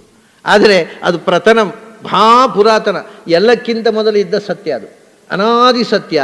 ನಿನಗೆ ಮರೆತು ಹೋಗಿದೆಯಲ್ಲ, ನಿನಗೆ ನೆನಪಿಸ್ತಾ ಇದ್ದೇನೆ. ಅತ್ಯಂತ ಪುರಾತನವಾದ ಸತ್ಯವನ್ನು ನಿನಗೆ ನೆನಪಿಸ್ತಾ ಇದ್ದೇನೆ. ಮತ್ತು ಪ್ರಾಯ ಇನ್ಯಾರೂ ಹೇಳದಷ್ಟು ಅಪೂರ್ವ ಸಂಗತಿಗಳು. ಯಾಕೆಂದರೆ ನಾನು ಹೇಳುವುದನ್ನು ಇನ್ನೊಬ್ಬರು ಹೇಳುವುದು ಸಾಧ್ಯ ಇಲ್ಲ. ಭಗವಂತನಿಗೆ ಆ ವಸ್ತು, ಯಾವುದೇ ಒಂದು ವಸ್ತು ಎಷ್ಟು ಹತ್ತಿರವೋ ಜ್ಞಾನದಲ್ಲಿ, ಅಷ್ಟು ಹತ್ತಿರ ಉಳಿದವರಿಗೆ ಆಗೋದು ಸಾಧ್ಯ ಇಲ್ಲ. ಯಾರೂ ಹೇಳದ ಸತ್ಯವನ್ನು ಹೇಳ್ತೇನೆ ಮತ್ತು ಅನಾದಿಯಿಂದ ಇದ್ದ ಸತ್ಯವನ್ನು ಹೇಳ್ತೇನೆ. ಈ ಧ್ವನಿ ನೋಡಿ, ಪ್ರವಕ್ಷ್ಯಾಮಿ. ಇವಾಗ ಏನಂದರೆ ಇದನ್ನು ಈಗ ಸಂಸ್ಕೃತದಲ್ಲಿ ಹೇಳೋರಾಗಲಿ, ಇದೆಲ್ಲ ಈ ಸೂಕ್ಷ್ಮಕ್ಕೆ ನಾವು ಹೋಗೋದಿಲ್ಲ. ಜ್ಞೇಯಂ ತತ್ ಪ್ರವಕ್ಷ್ಯಾಮಿ, ಯಾವುದು ಜ್ಞೇಯವೋ ಅದನ್ನು ಹೇಳುತ್ತೇನೆ, ಕನ್ನಡ ಅನುವಾದ ಹೋಯಿತು. I will tell you the real truth of the universe, ಅದು ಇಂಗ್ಲೀಷ್ ಅನುವಾದ ಹೋಯಿತು. ಆದರೆ ಟೆಲ್ ಅನ್ನೋದಲ್ಲಿ, ಹೇಳುತ್ತೇನೆ ಅನ್ನೋದಲ್ಲಿ ಪ್ರವಕ್ಷ್ಯಾಮಿ ಅನ್ನೋ ಅರ್ಥಕ್ಕಿರುವ ವ್ಯತ್ಯಾಸ ಎಷ್ಟು ದೊಡ್ಡ ಬೆಟ್ಟದ ಗಾತ್ರದ ವ್ಯತ್ಯಾಸ ಇದೆ ಪ್ರವಕ್ಷ್ಯಾಮಿ ಅನ್ನೋದನ್ನು. ಇದನ್ನು ಬೇರೆ ಭಾಷೆಯಲ್ಲಿ ಹೇಳಲಿಕ್ಕೆ ಆಗೋದಿಲ್ಲ, ಅನುವಾದ ಮಾಡಲಿಕ್ಕೆ ಆಗೋಲ್ಲ. ಸಂಸ್ಕೃತದಲ್ಲೇ ಈ ಅರ್ಥವನ್ನು ನಾವು ಮರೆತು ಬಿಟ್ಟಿದ್ದೇವೆ. ಉಪಸರ್ಗಕ್ಕೆ ಏನು ವಿಶೇಷ ಅರ್ಥ ಇಲ್ಲ. ವಕ್ಷ್ಯಾಮಿ ಎಂದು ಹೇಳ್ತೇನೆ, ಪ್ರವಕ್ಷ್ಯಾಮಿ ಎಂದು ಹೇಳ್ತೇನೆ. ಮತ್ತೇನು ಹೇಳಬೇಕು? ಹೇಳ್ತೇನೆ ಅಂತ ಹೇಳಬೇಕಾ? ಆಗೋಲ್ಲ, ಅದು ಹೇಳ್ತೇನೆ ಅಷ್ಟೇ. ಜ್ಞೇಯಂ ಯತ್ತತ್ ಪ್ರವಕ್ಷ್ಯಾಮಿ. ಯಾಕಪ್ಪ ಇಲ್ಲಿ ಯುದ್ಧ ಮಾಡೋದು ಹೇಗೆ ಅಂತ ಹೇಳೋದು ಬಿಟ್ಟು ತಿಳ್ಕೋಬೇಕಾದ್ದನ್ನು ಹೇಳೋದು ಅಂದರೆ ಏನು? ನಮಗೆ ಈಗ ಬೇಕಾಗಿರೋದು ಎದುರು ಯುದ್ಧ, ಅವನ ಹತ್ರ ಹೇಗೆ ಯುದ್ಧ ಮಾಡಬೇಕು ಅನ್ನೋ ವಿಷಯ. ನೋಡು, ಯುದ್ಧ ಮಾಡುವ ಬಗ್ಗೆ ಹೇಳಿದರೆ ಏನಾಗುತ್ತೆ ಗೊತ್ತಾ? ಯಜ್ಞಾತ್ವ ಮೃತಂ ಅಶ್ನುತೆ. ನಾನು ಹೇಳೋದು ಅಮೃತಂ ಅಶ್ನುತೆ ಅಂತ. ಯುದ್ಧದ ಬಗ್ಗೆ ತಿಳ್ಕೊಂಡ್ರೆ ಸಾಯ್ತಾನೆ ಮನುಷ್ಯ ಅಷ್ಟೇ. ಒಂದು ದಿವಸ ಅವನು ಕೊಲ್ತಾನೆ ಮತ್ತು ತಾನು ಸಾಯ್ತಾನೆ. ಈ ವಿಷಯ ಕೇಳಿದರೆ ಯಾರೂ ಸಾಯೋಲ್ಲ. ಸಾಯೋ ಸಂಗತಿಯ ಬಗ್ಗೆ ಮಾತಾಡೋದಕ್ಕಿಂತ ಸಾಯದೇ ಇರುವ ಬಗೆಯ ಬಗ್ಗೆ ಮಾತಾಡೋದು ಒಳ್ಳೆಯದಲ್ವ? ಯಜ್ಞಾತ್ವ ಅಮೃತಂ ಅಶ್ನುತೆ ಅಂತ. ಯುದ್ಧದ ಬಗ್ಗೆ ಮಾತಾಡಿದರೆ ಸಾವಿನ ಚಿಂತೆ ಅದು. ನನಗೊಬ್ಬರು ಮೇಜರ್ ಒಮ್ಮೆ ಸಿಕ್ಕಿದರು. ಅವರು ಬಹಳ ರೋಚಕವಾದ ಒಂದು ಮಾತು ಹೇಳಿದರು. ಅನೇಕ ಮಂದಿ ವೇದಾಂತಿಗಳಿಗಿಂತ ಹೆಚ್ಚು ನಾವು ಭಗವಂತನಿಗೆ ಹತ್ತಿರವಾಗಿರುತ್ತೇವೆ ಅಂತ ಹೇಳಿದರು. ಯಾಕೆ? ನಾವು ಯುದ್ಧರಂಗದಲ್ಲಿರುವವರು, ಯಾವ ಕ್ಷಣಕ್ಕೂ ಸಾಯಬಹುದು. ಆ ರೀತಿ ಪ್ರತಿಕ್ಷಣ ಸಾವಿನ ನಿರೀಕ್ಷೆಯಲ್ಲಿರೋರು. ಆದ್ದರಿಂದ ಸಾವು ಅಂದರೆ ಏನು, ಸಾವಿನ ಆಚೆಗೆ ಏನು, ಇದರ ಬಗ್ಗೆ ನಮಗಿರುವಷ್ಟು ಕಾಳಜಿ ನಿಮ್ಮ ವೇದಾಂತಿಗಳಿಗಿಲ್ಲ. ನೀವು ಬರೀ ಪಾಠಕ್ಕೆ ಮಾತ್ರ ಸಾವು, ಸಾವಿನ ಆಚೆಗೆ ಅಂತ. ನಮಗೆ ಹಾಗಲ್ಲ, ಅದು ಬದುಕು. ನಮಗೆ ಸಾವು ಅನ್ನೋದು ಬದುಕಿನ ಒಂದು ಭಾಗ. ಪ್ರತಿ ಕ್ಷಣವೂ ಸಾವಿನ ಚಿಂತನೆ. ಆದ್ದರಿಂದ we are more philosophers than the most philosophers ಅಂದರು. ಅವ್ರದ್ದು ಖುಷಿ ಆಯ್ತು ಅವರಿಗೆ. ನೋಡಿ, ಒಬ್ಬ ಯುದ್ಧರಂಗದಲ್ಲಿ ಇರತಕ್ಕಂಥ ಯೋಧ, ಅವನಿಗೆ ಏನು ಶಾಸ್ತ್ರ ಗೊತ್ತಿಲ್ಲ, ಆಚಾರ ವಿಚಾರ ಗೊತ್ತಿಲ್ಲ, ಆದರೆ ನಾವು ನಿಮಗಿಂತ ಹೆಚ್ಚು ಸೀರಿಯಸ್ ಆಗಿ ಫಿಲಾಸಫಿ, ಯಾಕೆಂದರೆ ನಾವು ಬದುಕು ಅಂದರೆ ಸಾವು, ನಮಗೆ ಬದುಕಿಗಿಂತ ಹತ್ತಿರವಾಗಿರೋದು ಸಾವು. ಪ್ರತಿ ಕ್ಷಣ ಸಾಯಬಹುದು, ಈ ಕ್ಷಣ ಸಾಯಬಹುದು ಅಂತ ಯೋಚನೆ ಮಾಡಿಕೊಂಡು ಬದುಕುವವರು ಅಂತ. ಅದನ್ನೇ ಕೃಷ್ಣ ಹೇಳೋದು. ಅಲ್ಲಪ್ಪ, ಯುದ್ಧದ ಬಗ್ಗೆ ಮಾತಾಡಿದರೆ ಮೃತಮ್ಮ ಅಷ್ಟೊತ್ತೆ ಅಷ್ಟೇ, ನೀನು ಯುದ್ಧ ಮಾಡಿ ಒಂದು ಸಾಯೋದಷ್ಟೇ, ಇನ್ನೇನುಂಟು ಸಾಧನೆ? ನಮಗೆ ಸಾಯದ ಸಂಗತಿಯ ಬಗ್ಗೆ ಯೋಚನೆ ಮಾಡು. ನಾವು ಹುಟ್ಟಿದ್ದಾಯಿತು, ಹುಟ್ಟಿದ ಮೇಲೆ ಒಮ್ಮೆ ಸಾಯಬೇಕು, ಮತ್ತೆ ಸಾಯಬಾರ್ದು ಅಂದರೆ ಮತ್ತೆ ಹುಟ್ಟಬಾರ್ದು. ಇದು ಸಂಗತಿ ಆಗಬೇಕು. ನಾವು ಹುಟ್ಟುವುದು ಸಾಯೋದು ಇದೇ ಕಾರ್ಯಕ್ರಮ ಆದರೆ ಇದಕ್ಕೆ ಒಂದು ಫುಲ್ ಸ್ಟಾಪ್ ಯಾವಾಗ? ಅಮೃತಮ್ಮ ಅಶ್ನುತೆ, ಒಂದು ದಿವಸ ಸಾಯದೇ ಇರುವ ಸ್ಥಿತಿಯನ್ನು ಮುಟ್ಟಬೇಕು. ಅದು ಅಮೃತ ಅಂತಂದರೆ ಒಂದು ಸಾಯದೇ ಇರುವ ಸ್ಥಿತಿ. ಸಾಯದೇ ಇರುವ ಸ್ಥಿತಿ ನಾವು ಪಡಿಬೇಕಾದ್ರೆ ಏನು ಮಾಡಬೇಕು? ಅಮೃತಮ್ಮ ಅಶ್ನುತೆ, ಸಾಯದೇ ಇರೋವನ ಹತ್ರ ಹೋಗಬೇಕು. ಅವನ ಹತ್ರ ಕೂತ್ಬಿಟ್ರೆ ನಮಗೆ ಸಾವಿಲ್ಲ. ಇಲ್ಲಿ ಯಾರನ್ನು ಆಶ್ರಯಿಸಿದರೂ ಅವರು ಸಾಯೋ ತನಕ ನಮಗೆ ರಕ್ಷಣೆ ಕೊಟ್ಟಾರು. ಅವರು ಒಂದು ದಿವಸ ಅವರು ದಿವಂಗತರಾಗ್ತಾರೆ, ಆಮೇಲೆ ಕಣ್ಣು ಮುಚ್ಚಿದರು, ಆಮೇಲೆ ಇವನು ಯಾರ ಗತಿ? ಅದಕ್ಕೆ ಎಂದೂ ಕಣ್ಣು ಮುಚ್ಚದವ, ಎಂದೂ ಸಾಯದವ, ಎಂದೂ ಮೃತಿ ಇಲ್ಲದವ ಒಬ್ಬ ಅಮೃತ ಇದ್ದಾನಲ್ಲ, ಅವನ ಬೆನ್ನು ಹತ್ತಬೇಕು. ಅಮೃತನ ಬೆನ್ನು ಹತ್ತಿದರೆ ನೀನು ಅಮೃತನಾಗ್ತೀಯ. ಸಾವಿಲ್ಲದ ಸ್ಥಿತಿ, ಸಾವಿಲ್ಲದ ಸ್ಥಿತಿ ಅಂದರೆ ಅಮೃತ. ಅಮೃತ ಅಂದರೆ ಈ ಅಮೃತ ಅನ್ನೋದಕ್ಕೆ ಎರಡು ಅರ್ಥ ಇದೆ. ನಾವು ಒಂದು ಹೇಳಿದರೆ ಸಾವಿಲ್ಲದ ಸ್ಥಿತಿ, ಮತ್ತು ಅಮೃತ ಅಂದರೆ ಸಾವಿಲ್ಲದ ಭಗವಂತ. ಅಮೃತ ಶಾಶ್ವತ ಸ್ಥಾಣು ವರಾರೋಹ. ಅಮೃತ ಅಂದರೆ ಸಾವಿಲ್ಲದ ಭಗವಂತ, ಅಮೃತ ಅಂದರೆ ಸಾವಿಲ್ಲದ ಸ್ಥಿತಿ. ಅಮೃತ ಅಂದರೆ ಜ್ಞಾನ, ಅಮೃತ ಅಂದರೆ ಆನಂದ. ಸಾವಿಲ್ಲದ ಸ್ಥಿತಿ ಮುಟ್ಟಬೇಕಾದ್ರೆ ನಾವು ಒಂದು ಏನು ಅಂದರೆ ಸಾಯುವುದು ಹುಟ್ಟುವುದು ಅಂದರೆ ಅದೇ ದುಃಖ. ಜೀವನದ ದುಃಖ ಅಂದರೆ ಹುಟ್ಟು ಸಾವುಗಳ ಸರಮಾಲೆ, ಅದು ಅಜ್ಞಾನದಿಂದ ಬಂದಿರೋದು. ಸೊ ಜ್ಞಾನಾನಂದಗಳ ಸ್ಥಿತಿ ಅಮೃತ. ನಾವು ಜ್ಞಾನದ ಪರಾಕಾಷ್ಠೆಗೆ ತಲುಪಿದಾಗ ಆನಂದದ ಪರಾಕಾಷ್ಠೆ. ಅಜ್ಞಾನವೇ ದುಃಖ, ಅಜ್ಞಾನವೇ ಭಯ, ಜ್ಞಾನವೇ ಆನಂದ, ಜ್ಞಾನವೇ ಅಭಯ. ಜ್ಞಾನ ಬಂತು ಅಂದರೆ ಆ ಜ್ಞಾನದಿಂದ ಸಿಗುವ ಆನಂದ ಉಂಟಲ್ಲ, ಯಾವುದರಿಂದಲೂ ಸಿಗೋದಿಲ್ಲ. ಅತ್ಯಂತ ಅದ್ಭುತವಾದ ಇನ್ನರ್ ಮೋಸ್ಟ್, ಅದು ಮಾತ್ರ ಇನ್ನರ್ ಬ್ಲಿಸ್. ಅದು ನಾವು ಎಲ್ಲ ಆನಂದವನ್ನು ಹೊರಗಿನಿಂದ ಪಡಿತೇವೆ, ಹೌದಾ? ನಮಗೆ ಒಳಗೆ ಆನಂದ ಇದೆ ಅಂತ ಗೊತ್ತಿಲ್ಲ, ಅದಕ್ಕೆ ಹೊರಗಿನಿಂದ ಯಾವುದೋ ನೋಡಬೇಕಪ್ಪ, ನೋಡಿ ಸಂತೋಷ ಪಡಬೇಕು, ಕೇಳಿ ಸಂತೋಷ ಪಡಬೇಕು, ತಿಂದು ಸಂತೋಷ ಪಡಬೇಕು, ಮೂಸಿ ಸಂತೋಷ ಪಡಬೇಕು, ಮುಟ್ಟಿ ಸಂತೋಷ ಪಡಬೇಕು, ಎಲ್ಲ ಎಕ್ಸ್ಟರ್ನಲ್. ನಮಗೆ ಆನಂದಕ್ಕೋಸ್ಕರ ಏನನ್ನೋ ಕೇಳ್ತೇವೆ, ಏನನ್ನೋ ನೋಡ್ತೇವೆ. ಈ ಒಳ್ಳೆಯ ಸಿನಿಮಾ ಉಂಟಂತೆ ನೋಡುವ, ಯಾಕೆ ಆನಂದ ಆಗುತ್ತೆ. ಒಳ್ಳೆಯ ಸಂಗೀತ ಕಚೇರಿ ಉಂಟಂತೆ ಕೇಳುವ, ಆನಂದ ಆಗುತ್ತೆ. ಏನೋ ಅದ್ಭುತ ಮಿಸ್ ಯೂನಿವರ್ಸ್ ಬಂದುಬಿಟ್ಟಿದ್ದಾಳೆ ಅಂತ ನೋಡುವ, ಆನಂದ ಆಗುತ್ತೆ. ಅವಳಿಗೆ ಮಿಸ್ ಪ್ರಪಂಚದಲ್ಲೇ ಸುಂದರಿ ಆದರೆ ಒಮ್ಮೆ ಜನ್ಮದಲ್ಲಿ ನೋಡಿಬಿಡುವ, ಅಲ್ಲಿ ಓಡ್ತೇವೆ, ಕ್ಯೂ ನಿಂತು ಬಿಡ್ತೇವೆ ನೋಡಲಿಕ್ಕೆ. ಆದರೆ ಸಂತೋಷ ಕಣ್ಣಲ್ಲಿಲ್ಲ, ಸಂತೋಷ ಕಿವಿಯಲ್ಲಿಲ್ಲ, ಸಂತೋಷ ಮೈಯಲ್ಲಿ ಮುಟ್ಟುವಿಕೆಯಲ್ಲಿ ಇಲ್ಲ. ಅದೇ ನೋಡಿ, ಇದು ಅಸಂತೋಷವನ್ನು ನಿಮಗೆ ಏನೋ ಒಬ್ಬಳು ಪ್ರಪಂಚದಲ್ಲೇ ಸುಂದರಿ ಮಿಸ್ ವರ್ಲ್ಡ್ ನೋಡಬೇಕು ಅಂತ ಆಸೆ ಆಯ್ತು, ಹೋದ ಮೇಲೆ ಆಸೆ ಕಮ್ಮಿ ಆಗೋದಲ್ಲ, ಮತ್ತೆ ನೋಡಿದ್ದಾಯಿತು ಮುಟ್ಲಿಲ್ವಲ್ಲ, ಮತ್ತೆ ಅದು ಇನ್ನೊಂದು ನಿರಾಶೆ ಕರ್ಕೊಂಡು ಮುಟ್ಲಿಕ್ಕೆ ಸಿಗಲಿಲ್ಲ, ದೂರ ಇದ್ದವಳು ಒಂದು ಮುಟ್ಟಿ ಬಿಡ್ಬೋದಿತ್ತು ಅಂತ ಮುಟ್ಟಿದ ಮೇಲೆ ಇನ್ನೂ ಹತ್ತಿರದಲ್ಲಿ ಮುಟ್ಕೋಬೇಕು, ಅದು ಮತ್ತೆ ಕ್ಲೋಸ್ನೆಸ್ಸು. ಇದು ಅದರಿಂದ ಸುಖ ಅಲ್ಲ, ಅದು ಒಂದು ಅತೃಪ್ತಿ ಇನ್ನೊಂದು ಅತೃಪ್ತಿ ಕರ್ಕೊಂಡು ಹೋಗುವಂಥದ್ದು. ನಿನಗೆ ಸುಖ ಸಿಗಬೇಕಾಗಿದ್ದರೆ ಕಂಟೆಂಟ್ಮೆಂಟ್, ತೃಪ್ತಿ ಬೇಕು.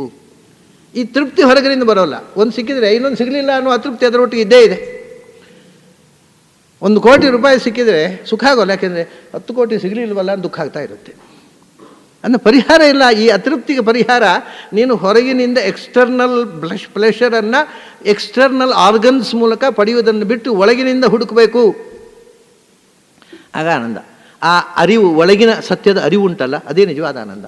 ಹೊರಗಿನ ಅರಿವು, ಹೊರಗಿನ ಅನ್ವೇಷಣೆಯಿಂದ ಮತ್ತಷ್ಟು ದುಃಖ. ಸುಖ ಅನ್ನೋದು ಸುಖ ದುಃಖದ ಏನು ಅಂದರೆ ಸುಖದ ಮೊಟ್ಟೆಯ ಒಳಗೆ ಇರುವುದು ದುಃಖದ ಮರಿ.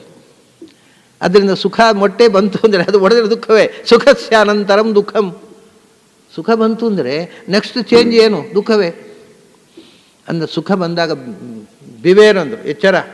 ಈ ಮನೆಗಳಲ್ಲೆಲ್ಲ ಬಿವೇರ್ ಆಫ್ ಡಾಗ್ಸ್ ಅಂತ ಹೇಳ್ತಾರಲ್ಲ, ಹಾಗೆ ಬಿವೇರ್ ಆಫ್ ಪ್ಲೆಷರ್ ಅಂತ ಶಾಸ್ತ್ರ ಹೇಳಿದ್ರು. ಆನಂದದ ಬಗ್ಗೆ ಎಚ್ಚರ ಇರಲಿ, ಯಾಕೆಂದರೆ ನೆಕ್ಸ್ಟ್ ಚೇಂಜು ದುಃಖ, ಸುಖದ ನೆಕ್ಸ್ಟ್ ಪ್ರೊಡಕ್ಷನ್ ದುಃಖ. ಆದ್ದರಿಂದ ಸುಖ ಬಂದಾಗ ಯಾವ ದುಃಖ ಬರುತ್ತೋ ಈ ನಿರೀಕ್ಷೆ ಇರಲಿ. ಇದು ಅದರಿಂದ ಯಜ್ಞಾತ್ವಾ ಅಮೃತಂ ಅಶ್ನುತೆ. ಯಾವುದನ್ನು ತಿಳಿದಾಗ ನೀನು ಸುಖ ಮತ್ತು ಜ್ಞಾನಾನಂದಗಳ ಮಡುವಾಗಿ ಬಿಡ್ತೀಯ, ಆವಾಗ ಸಾವಿಲ್ಲದ ಸ್ಥಿತಿ. ಅದು ಮತ್ತೆ ಹುಟ್ಟಬೇಕಾಗಿಲ್ಲ, ಹುಟ್ಟದೇ ಇದ್ದಿದ್ದರಿಂದ ಸಾಯಬೇಕಾಗಿಲ್ಲ. ಅಂಥ ಸ್ಥಿತಿಯನ್ನು ಪಡೆಯುವುದಕ್ಕೆ ಅಮೃತಂ ಹುಟ್ಟು ಸಾವುಗಳಿಲ್ಲದ ಭಗವಂತನ ಬಳಿಗೆ ಹೋಗಬೇಕು. ಅವನ ಹತ್ರ ಹೋದಾಗ ಮಾತ್ರ ಇದು ಸಾಧ್ಯ ಆಗುತ್ತೆ. ಅಂಥ ವಿದ್ಯೆಯನ್ನು ನಾನು ನಿನಗೆ ಹೇಳ್ತೀನಿ. ಯಜ್ಞಾತ್ವ ಅಮೃತಮಶ್ಯತೆ ಜ್ಞೇಯಂ ಯತ್ತತ್ ಪ್ರವಕ್ಷ್ಯಾಮಿ. ಯಾವುದದು? ಅನಾದಿಮತ್ ಪರಂ ಬ್ರಹ್ಮ ನ ಸತ್ತನ್ನ ಅಸದುಚ್ಚಿದೆ. ನೋಡಿ, ಇಲ್ಲಿಯೂ ಹಾಗೆ ಪರಿಚಯ ಮಾಡಿಕೊಡೋ ವಿಧಾನ ನೋಡಿ. ಪಾಸಿಟಿವ್ ಆಗಿ ಕೃಷ್ಣ ಹೇಳೋದಿಲ್ಲ. ಅದು ನಾನು ಹೇಳ್ತಕ್ಕಂಥ ವಸ್ತು ದೇವರ ಬಗ್ಗೆ ಹೇಳ್ತಾ ಇದ್ದೇನೆ. ದೇವರು ಹಾಗಂದ್ರೆ ಏನು ನಮಗೆ ಅರ್ಥ ಆಗೋಲ್ಲ. ಅದು ದೇವರು ಅಂದರೆ ಎಂಥದ್ದು? ಅದಕ್ಕೆ ಏನು ಹೇಳಿದ ಗೊತ್ತುಂಟ? ಅನಾದಿಮತ್. ಈಗ ನಮಗೆ ಒಂದು ದೇಹ ಇದೆ. ಯಾವುದೇ ಒಂದು ವಸ್ತು ನಮಗೆ ಪರಿಚಯ ಆಗೋದು ಆ ಒಂದು ಫಾರ್ಮಿನ ಮೂಲಕ ಅಲ್ವಾ? ಫಾರ್ಮಿನ ಒಳಗೆ ಇರತಕ್ಕ ಆತ್ಮನನ್ನು ತೋರಿಸ್ಲಿಕ್ಕೆ ಬರುತ್ತಾ? ನಾವೀಗ ಯಾವುದೇ ಒಂದು ವಸ್ತುವನ್ನು ತೋರಿಸೋದು ಫಾರ್ಮಿನ ಮೂಲಕ. ಆ ಆಕಾರ ಉಂಟಲ್ವಾ, ಅದಕ್ಕೊಂದು ಆರಂಭ ಉಂಟು. ಮೊಟ್ಟ ಮೊದಲು ಆಕಾರ ಇರೋದಿಲ್ಲ, ಆಕಾರ ಕೊಡುವುದು ಯಾರಾದರೂ. ಅದನ್ನು ಆಕಾರ ಅಂತ ಏನಿದೆ ಅದು ಎಲ್ಲವೂ ಆದಿಮತ್ತು. ಅದಕ್ಕೆ ಆಕಾರಕ್ಕೆ ಹುಟ್ಟು ಇದೆ. ವಸ್ತುವಿಗೆ ಹುಟ್ಟು ಇಲ್ಲ, ಆಕಾರಕ್ಕೆ ಹುಟ್ಟು ಇದೆ. ಅದರಿಂದ ಎಲ್ಲ all the forms have beginning ಅಂತ. ಎಲ್ಲ ಆಕಾರಗಳಿಗೆ ಆದಿ ಇದೆ. ಅದರಿಂದ ಆದಿ ಇರೋದರಿಂದ ಅದು ಒಂದು ದಿವಸ ಬಿದ್ದು ಹೋಗುತ್ತೆ. ಸೊ ಆಕಾರ ಬಂತು, ತಾಯಿಯ ಹೊಟ್ಟೆಯಲ್ಲಿ ಮಗುವಿಗೆ ಆಕಾರ ಬಂತು, ಹುಟ್ಟಿದ ಅಂದೆವು. ಅದರಿಂದ ಒಂದು ದಿವಸ ಸತ್ತ. ಸೊ ಯಾವುದು ಹುಟ್ಟಿತೋ ಅದು ಸಾಯಲೇಬೇಕು. ಯಾಕೆ? ಹುಟ್ಟಿದ್ದು ನಾವಲ್ಲ, ಆದರೆ ನಮಗೊಂದು ಹುಟ್ಟಿದ್ದು ಆದಿ ಇರತಕ್ಕಂಥ ಆಕಾರ ಬಂತಲ್ಲ, ಫಾರ್ಮ್ ಬಂತಲ್ಲ, ಅದು ಬಂದ ಫಾರ್ಮ್. ಆದ್ದರಿಂದ ಇಟ್ ಮಸ್ಟ್ ಬಿ ಡಿಸ್ಟ್ರಾಯ್ಡ್, ನಾಶ ಆಗಬೇಕು. ದೇವರ ಬಗ್ಗೆ ಹೇಳ್ತಾ ಇದ್ದೀನಲ್ಲ, ಅದು ಏನು ಗೊತ್ತಾ? ಅದು ಆದಿ ಮತ್ತು ಅಲ್ಲ. ಅಂದರೆ ಯಾರೋ ಸೃಷ್ಟಿ ಮಾಡಿದ ಆಕಾರ ಉಳ್ಳದ್ದಲ್ಲ. ಅದಕ್ಕೆ ನಮ್ಮಂತೆ ಹುಟ್ಟು ಸಾವುಗಳಿಗೆ ಈಡಾಗುವ, ಒಳಗಾಗುವ, ಹುಟ್ಟುವ, ಸಾಯುವ ನಶ್ವರವಾದ ದೇಹ ಇಲ್ಲ. ನೋಡಿ, ಅವನು ಹೇಳೋದು ಯಾವುದು ಹೌದು ಅಂತಲ್ಲ, ಇವನು ಅಲ್ಲ ಅಂತ. ನಿಮಗೆ ಗೊತ್ತುಂಟಲ್ವ? ನಿಮ್ಗೆ ಗೊತ್ತಿರುವುದಕ್ಕೆಲ್ಲ ಆದಿಮತ್, ಅದಕ್ಕೊಂದು ಬಿಗಿನಿಂಗ್ ಉಂಟು, ಅದು ಹುಟ್ಟು ಇದೆ, ಅದನ್ನು ಸಾವಿದೆ. ಅದು ಹುಟ್ಟು ಸಾವು ಇಲ್ಲದ್ದು. ಅಂದರೆ ನಿಮಗೆ ಯಾವುದು ಗೊತ್ತಿದೆಯೋ ಅದು ಅಲ್ಲ. ಹೀಗೆ ಪರಿಚಯ ಮಾಡಬೇಕು ಭಾಷೆಯಲ್ಲಿ. ಮತ್ತು ಯಾವುದು ಹೌದು ಅಂತ ಹೇಳಲಿಕ್ಕೆ ಆಗೋಲ್ಲ, ಯಾವುದು ಅಲ್ಲ ಅದು ಹೇಳ್ಬೋದು. ನಾನು ಹೇಳ್ತೇನಲ್ಲ, ಇವಾಗ ಕಾಫಿ ಕುಡಿಯೋನಿಗೆ, ಕಾಫಿ ಕುಡಿಯೋದವನಿಗೆ ಪರಿಚಯ ಮಾಡಿ ಕೊಡೋದು ಹೇಗೆ ಅಂತ, ಹೇಗಿದೆ ಅಂತ ಹೇಳಿ ಬರೋದಿಲ್ಲ. ಮತ್ತು ನೀವು ಏನು ಮತ್ತೆ ಕಾಫಿ ಕುಡಲಿ, ಮತ್ತೆ ಹಾಲು ಕುಡಿದಿದ್ದೀರಾ? ಹಾಲು ಅದು ಇದು ಹಾಲಿನ ಹಾಗೆ ಇಲ್ಲ.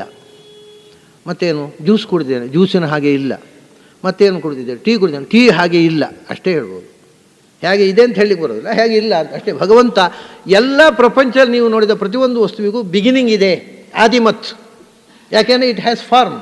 ಆ್ಯಂಡ್ ಫಾರ್ಮ್ ಅನ್ನುವಂಥದ್ದು ಯಾವಾಗಲೂ ಸೃಷ್ಟಿಯಾದದ್ದು ಅದು ನಾಶ ಆಗುತ್ತೆ. ಹುಟ್ಟು ಸಾವು ಇರುವುದು ಫಾರ್ಮಿಗೆ ಹೊರತು ವಸ್ತುವಿಗೆಲ್ಲ. ಆ ವಸ್ತುವಿಗೆ ಹುಟ್ಟು ಸಾವು ಇಲ್ಲ, ಆದ್ದರಿಂದ ಅದು ಅನಾದಿಮತ್ತು, ಆದಿ ಇಲ್ಲದ್ದು. ಆದಿ ಉಳ್ಳ ಆಕಾರ ಇಲ್ಲದ್ದು ಅಂತ. ಆಕಾರಕ್ಕೆ ಆದಿ ಇದೆ ಅಂತ ಇದೆ, ವಸ್ತುವಿಗೆ ಆದಿ ಅಂತ ಇಲ್ಲ. ಆ ಆಕಾರವೇ ಇಲ್ಲ. ಅದಕ್ಕೆ ಯಾವ ಆಕಾರ? ಅದೇ ಅನಾಕಾರ ಅಥವಾ ನಿರಾಕಾರ ಅಂತ. ಆದಿಮತ್ತಾದ ಆಕಾರ ಇಲ್ಲ. ಹುಟ್ಟು ಸಾವಿಗೆ ಒಳಗಾಗುವ ಆಕಾರವೇ ಇಲ್ಲ ಅವನಿಗೆ. ಹೇಗೆ ಯೋಚನೆ ಮಾಡ್ತೀಯಾ? ನಿನಗೆ ಒಂದು ಆಕಾರ ಬೇಕು, ಒಂದು ವಸ್ತುವಿನ ಪರಿಚಯ ಆಗಬೇಕಾದ್ರೆ. ಅದು ಹುಟ್ಟಿದ್ದು ಸಾವು, ಹುಟ್ಟು ಒಳಗ, ಇದು ಅನಾದಿಮತ್ತು. ಆಮೇಲೆ ಇನ್ನೊಂದು ಸಂಗತಿ ಹೇಳ್ತೀನಿ, ನಸತ್ ತನ್ನ ಅಸದುಚ್ಯತೆ. ಅದು ಸತ್ತು ಅಲ್ಲ, ಅಸತ್ತು ಅಲ್ಲ ಅಂತ. ನಮ್ಗೆ ಗೊತ್ತಿರುವುದೆಲ್ಲ ಒಂದೋ ಸತ್ತು ಒಂದೋ ಅಸತ್ತು. ಸತ್ತು ಅಸತ್ತು ಅಂದರೆ ಏನು ಗೊತ್ತಾ? ಎಕ್ಸಿಸ್ಟೆಂಟ್ ನಾನ್ ಎಕ್ಸಿಸ್ಟೆಂಟ್ ಅಲ್ಲ. ಸತ್ತು ಅಂದರೆ ಕಣ್ಣಿಗೆ ಕಾಣುವ ಸ್ಥೂಲ ರೂಪ ಉಳ್ಳದ್ದು ಅಂತ, ಅಂದರೆ ಮಣ್ಣು, ನೀರು, ಬೆಂಕಿ. ಅಸತ್ತು ಅಂದರೆ ಕಣ್ಣಿಗೆ ಕಾಣುವ ಆಕಾರ ಇಲ್ಲದ್ದು ಅಂತ. ಅನಾದಿಮತ್ ಅನ್ನೋ ಆಕಾರ ಬಂತಲ್ಲ, ಅದನ್ನು ಹೇಳ್ತಾನೆ. ಆಕಾರ ಇಲ್ಲದ್ದು ಇಲ್ಲಿಯೂ ಉಂಟು. ಯಾವುದು? ಕಣ್ಣಿಗೆ ಕಾಣದ ಆಕಾರ ಇಲ್ಲದ ವಸ್ತು ಇದೆ, ಗಾಳಿ ಮತ್ತು ಆಕಾಶ. ಅದನ್ನೇ ಅಸತ್ತು. ಅದು ಆಕಾರ ಇಲ್ಲದ ಆಕಾಶ, ಗಾಳಿ, ಅದು ಅಸತ್ತು. ಆಕಾರ ಇರುವ ಮಣ್ಣು, ನೀರು, ಬೆಂಕಿ. ಯಾವುದಕ್ಕೆ ಆಕಾರ ಇದೆ ಅದು ಕಣ್ಣಿಗೆ ಕಾಣುತ್ತೆ. ಕಣ್ಣಿಗೆ ಕಾಣುವ ಮಣ್ಣು, ನೀರು, ಬೆಂಕಿ ಅದಲ್ಲ. ಹಾಗಾದರೆ ನೀವು ಅನಾದಿ ಮತ್ತೊಂದು ಆಕಾರ ಇಲ್ಲದ್ದು ಅಂತ ಹೇಳಿದ್ರಿ ಅಲ್ವ? ಹಾಗಾದರೆ ಆಕಾಶ, ಗಾಳಿ ಉಂಟಲ್ವ? ಅದೂ ಅಲ್ಲ. ಯಾಕೆಂದರೆ ಇದಕ್ಕೆ ಅನಾದಿ ಮತ್ತು ಹುಟ್ಟು ಸಾವಿಲ್ಲದ ಆಕಾರ ಇದೆ, ಅದಕ್ಕೆ ಆಕಾರವೇ ಇಲ್ಲ.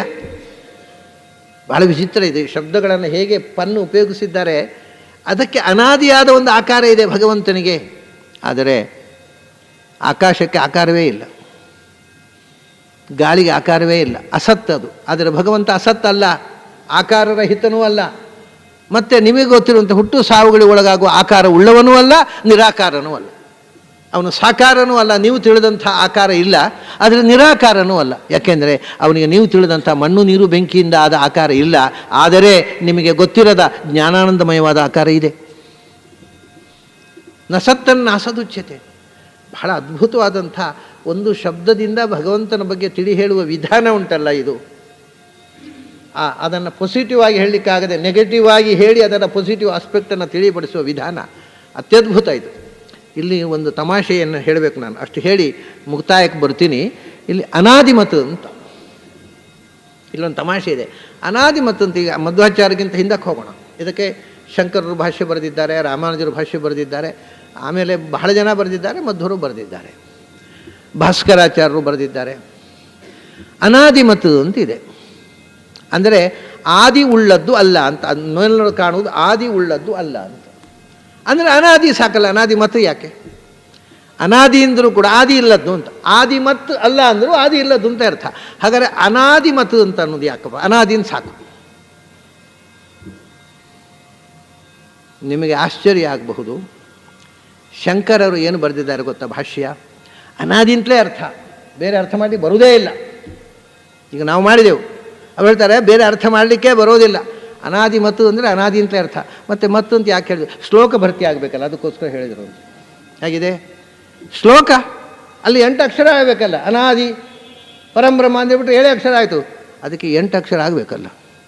ಶ್ಲೋಕ ಪೂರಣೆಗೋಸ್ಕರ ಹಾಗೆ ಬರೆದಿದ್ದಾರೆ ಅಂತ ಬರೆದಿದ್ದಾರೆ ಭಾಷ್ಯ. ಬೇಕಿದ್ರೆ ಹೋಗಿ ನೋಡ್ರಿ, ಎಷ್ಟು ಭಯಾನಕ ಇದು. ಆಶ್ಚರ್ಯ ಅನಿಸೋದಿಲ್ವ?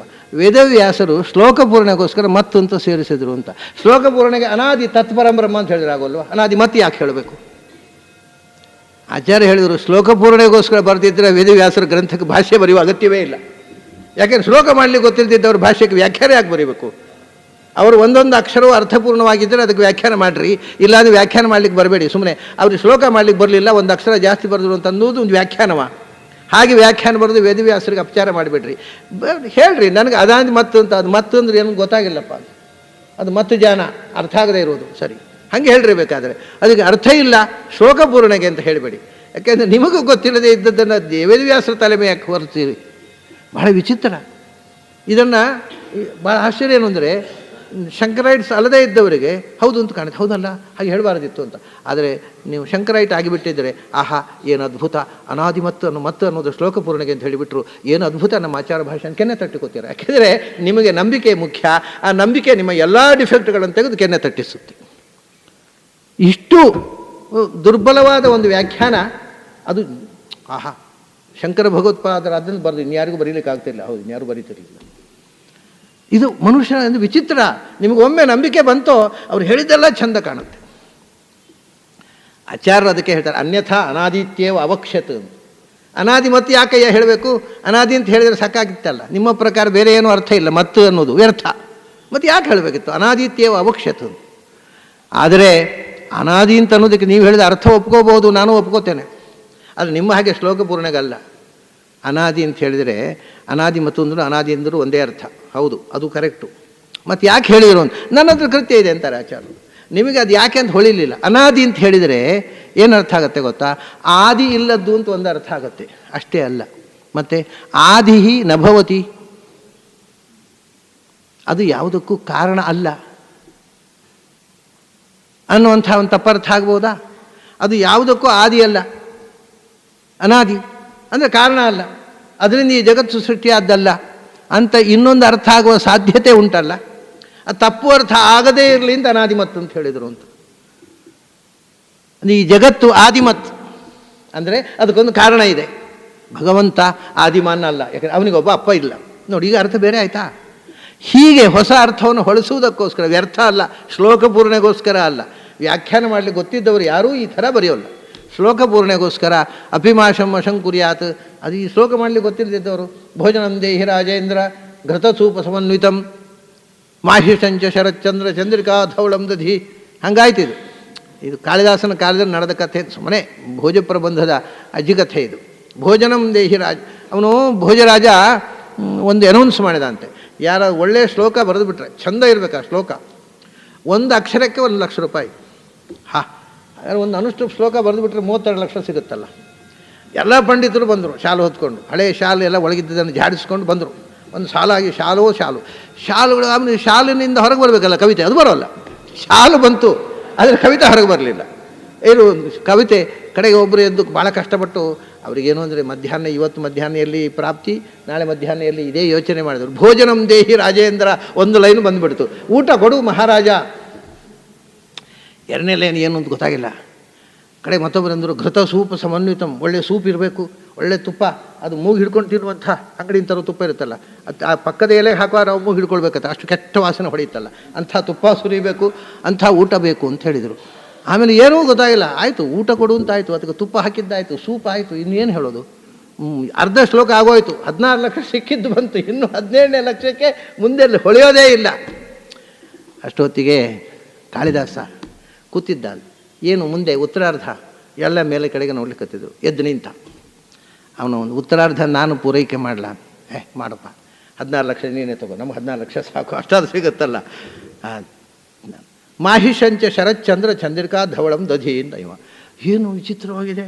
ಅವನು ಮಾಹಿಷಂ ದಧಿ, ಎಮ್ಮೆಯ ಕೆನೆ ಮೊಸರು, ಅದು ಬಿಟ್ಟುಬಿಟ್ಟಿದ್ರು, ತುಪ್ಪ ವಾಸನೆ ತುಪ್ಪ ಅಂತ ಹೇಳಿದರು. ಎಮ್ಮೆಯ ಕೆನೆ ಮೊಸರು ಬಡಿಸ್ಬೇಕು, ಅದು ಹೇಗಿರಬೇಕು, ಶರತ್ಚಂದ್ರ ಚಂದ್ರಿಕಾ ಧವಳಂ, ಶರತ್ಕಾಲದ ಬೆಳದಿಂಗಳಿನಂತೆ ಸ್ವಚ್ಛವಾದಂಥ ಮೊಸರು, ಅಂಥ ಮೊಸರು. ಉಪಮಾನ ಗಿಪಮಾನ ಎಲ್ಲ ಹಾಕಿ ಆ ಶಬ್ದಪ್ರಾಸ ಅರ್ಥಪ್ರಾಸ ಎಲ್ಲ ಇದೆ. ಮಾಹಿಷಂಚ ಶರತ್ಚಂದ್ರ ಚಂದ್ರಿಕಾ ಧವಳಂ ದಧಿ. ಮಹಾರಾಜ ಹೇಳಿದಂತೆ 16 ಲಕ್ಷ ಅಲ್ಲ 32 ಲಕ್ಷ ನಿನಗೆ ಕೊಡ್ತೀನಿ. ಆ ಪಂಡಿತರಿಗೆ ಶ್ಲೋಕ ಮಾಡಲಿಕ್ಕೆ ಬರೋಲ್ಲ, ಅವ್ರಿಗೆ ಯಾಕೆ ಕೊಡಬೇಕು.